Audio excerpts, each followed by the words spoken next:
Selamat pagi anak-anak. Semangat, semangat, dan semangat ya. Bagaimana kabarnya hari ini?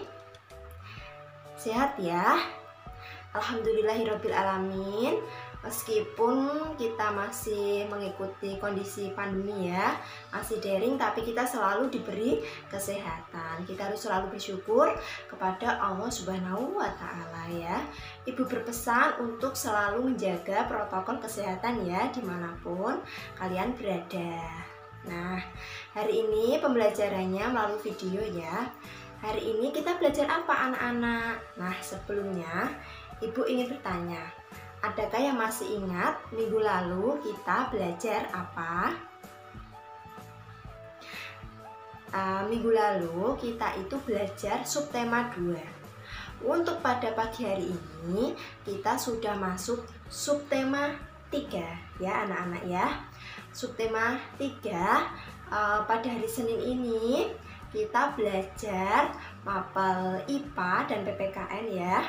Yang pertama kita belajar mapel IPA. Untuk mapel IPA bisa dibuka bukunya, buku pena 4C ya, halaman 54. Nah, itu ada penjelasan mengenai pentingnya pelestarian makhluk hidup di lingkungan sekitar. Nah, Ibu ingin bertanya, adakah di sini yang bercita-cita menjadi ternak sapi? Siapa? Ayo.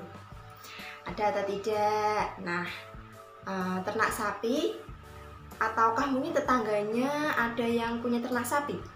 Ibu akan bertanya, kotoran ternak sapi itu bau apa bau? Bau ya. Nah, tetapi kotoran ternak sapi itu bisa kita manfaatkan ya. Itulah namanya melestarikan makhluk hidup di lingkungan sekitar ya. Jadi kita tetap melestarikan makhluk hidup. Misalnya ya, kotoran dari sapi itu tidak langsung dibuang, tetapi dibuat menjadi kompos ya, agar tidak bau ya, tidak merusak lingkungan dan juga bisa bermanfaat ya, yaitu menjadikan kompos ya, untuk tanaman itu tumbuhnya lebih subur. Sampai sini sudah mudeng ya anak-anak ya. Kemudian Ibu bertanya, selain tadi ternak kambing atau ternak sapi, apalagi yang merupakan pelestarian lingkungan di sekitar? Nah, seperti gambar yang Ibu tunjukkan, ada gambar ternak ayam di lingkungan mana? Di lapangan ya, memanfaatkan lahan, memanfaatkan lapangan untuk beternak ayam. Ada juga gambar kebun apa? Kebun jagung, memanfaatkan lahan kosong untuk ditanami kebun jagung. Nah, itu adalah contoh pemanfaatan ya, contoh pelestarian di lingkungan sekitar. Selanjutnya, untuk upaya pelestarian makhluk hidup itu bisa dibuka buku pena 4C-nya halaman 58. Nah, Ibu ingin bertanya, kenapa hewan, tumbuhan, dan makhluk hidup itu harus dilestarikan? Ya, karena sekarang itu populasinya semakin langka ya. Banyak sekali orang-orang yang tidak bertanggung jawab yang merusak lingkungan ya, merusak makhluk hidup, merusak tumbuhan, yang memburu hewan secara liar. Padahal hewan dan tumbuhan itu sangat besar manfaatnya ya. Dan juga apabila dibunuh terus-menerus, maka kita nanti akan kekurangan makhluk hidup dalam kebutuhan sehari-hari ya. Makanya kita harus melestarikan lingkungan. Oh, sekarang Ibu bertanya, adakah di sini yang bercita-cita menjadi polisi? Siapa? polisi itu ada banyak ya anak-anak. Ada juga yang namanya polisi hutan. Ada yang pernah mendengar polisi hutan? Polisi hutan itu polisi yang menjaga hutan ya. Biasanya bajunya itu berwarna hijau ya. Biasanya kalau polisi kan lebih ke abu-abu, biasanya kalau polisi hutan itu warnanya hijau. Apa tugasnya? Tugasnya itu sangat mulia, yaitu sebagai penjaga hutan agar kelestarian makhluk hidup bisa tetap terjaga. Nah, selain itu ada juga beberapa upaya yang dapat dilakukan dalam melestarikan makhluk hidup di sekitar ya anak-anak ya. Bisa dilihat slide dan juga bukunya. Bukunya itu ada di buku pena 4C halaman 59 atau slide yang ibu berikan. Itu yang pertama adalah penegakan hukum ya.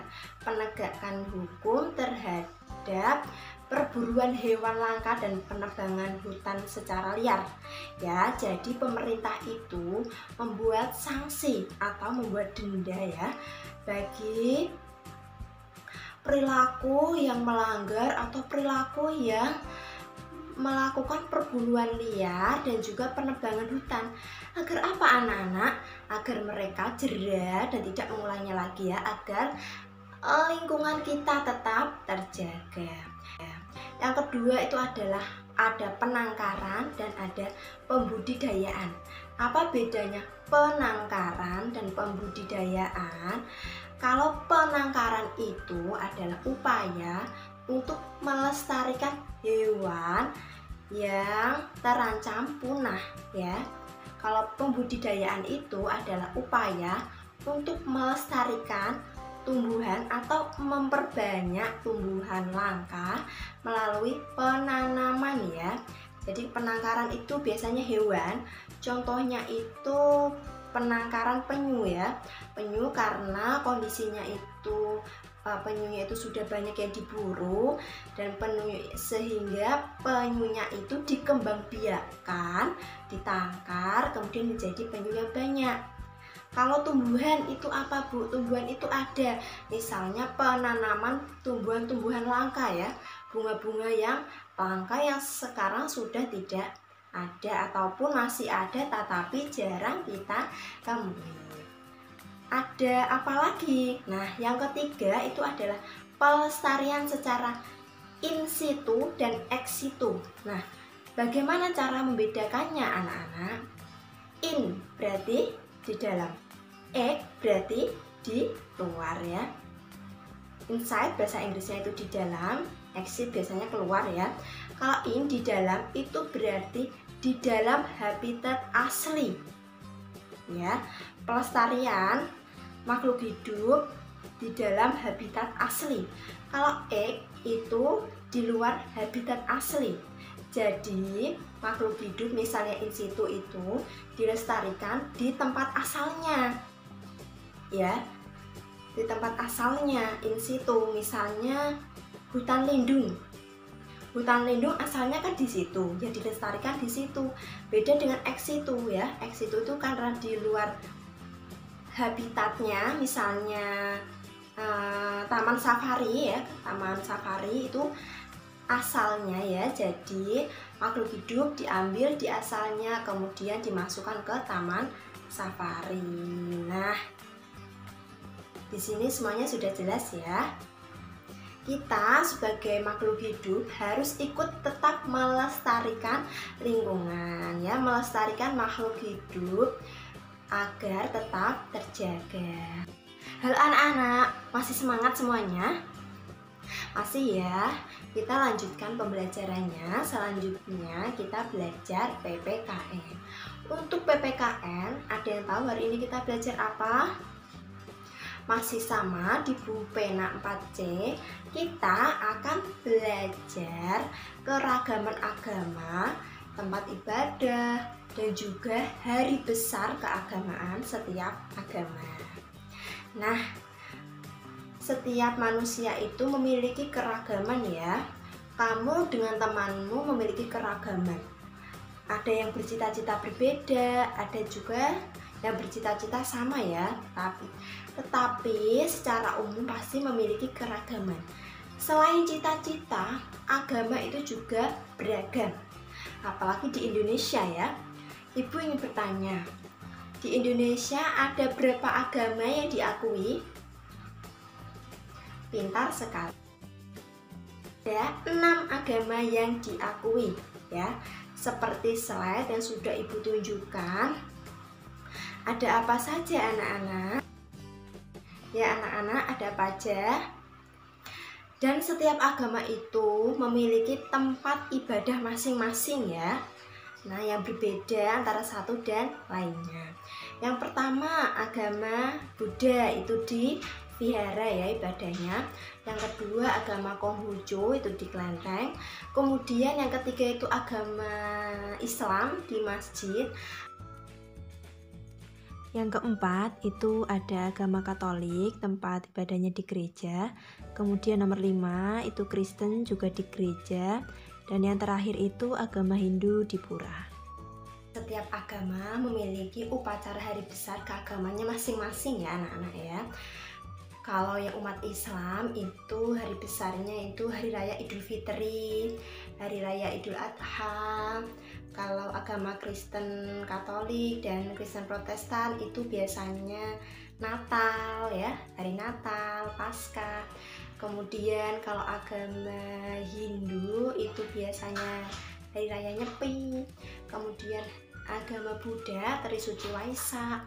Agama Konghucu itu biasanya hari raya Imlek. Nah, tetapi meskipun memiliki keragaman agama, tempat ibadah dan juga hari besar keagamaan, kita harus tetap saling menghargai dan menghormati.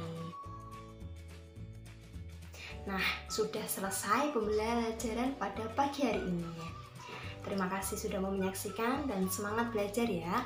Habis ini tetap dilihat Google Classroom-nya untuk mengetahui tugas selanjutnya ya anak-anak ya. Semangat, sekian dari Ibu. Wassalamualaikum warahmatullahi wabarakatuh. Bye-bye.